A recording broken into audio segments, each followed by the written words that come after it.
نبی پاک فرماتے ہیں 2 قسم کا سرمایہ جس کو ملا اسے کائنات کی ہر نعمت مل گئی. اور حضور نے فرمایا میں اپنے غلاموں کو نصیحت کرتا ہوں یہ 2 دولتیں ایسی ہیں جو اللہ سے مانگا کریں.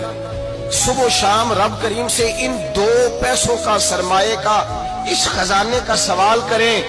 یہ مل گئے تو تمہیں ہر شے مل گئی. یا رسول اللہ وہ کون کون سی چیزیں ہیں؟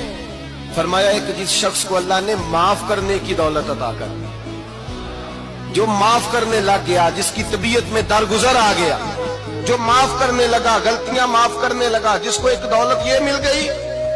اور دوسرا میرے مصطفیٰ نے فرمایا جسے اللہ نے یقین کی دولت عطا فرما دی. جس کو یہ 2 دولتیں مل جائیں، ایک درگزر کرنا، دوسرا رب رسول پہ یقین کامل رکھنا، اسے کائنات کی ہر شے مل گئی. میرے نبی پاک نے فرمایا جب بھی دعا مانگو خدا سے یہ 2 نعمتیں مانگا کرو.